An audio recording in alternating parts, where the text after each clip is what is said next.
Ang pananampalatay ay may iba't ibang pundasyon, may matatag at may mabuhay. Ito'y nahahayag sa pamumuhay dahil ito'y sinusubok ng Diyos kung tapat at dalisay, kaya may pagsubok.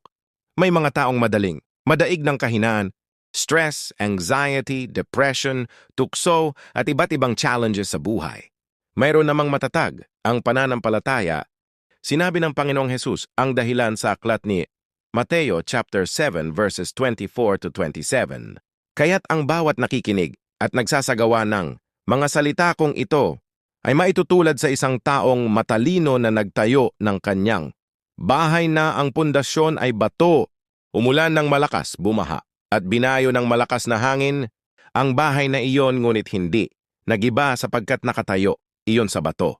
Ang bawat nakikinig ng aking salita, ngunit hindi naman nagsasagawa ng mga aral na ito ay maitutulad naman sa isang taong hangal na nagtayo ng kanyang bahay sa may buhanginan. Umulan ng malakas, bumaha, at binayo ng malakas na hangin. Ang bahay, ito ay bumagsak at lubusang nawasak. Pakinggan po natin ang awiting ito.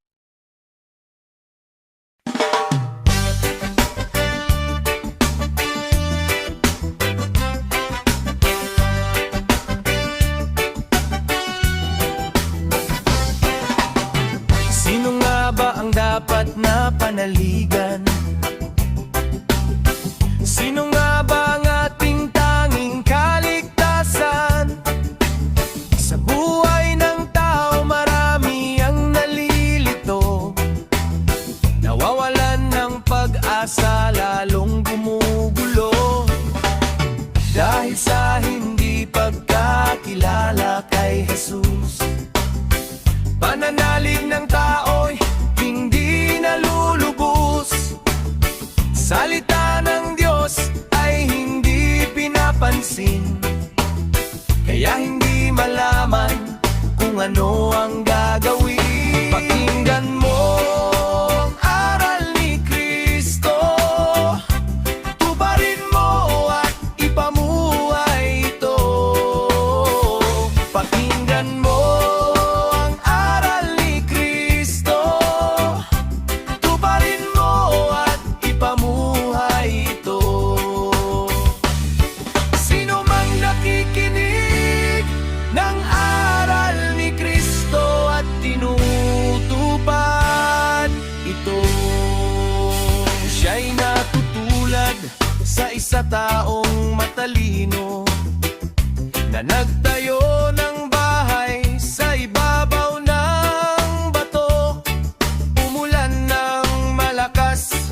matibay na bato.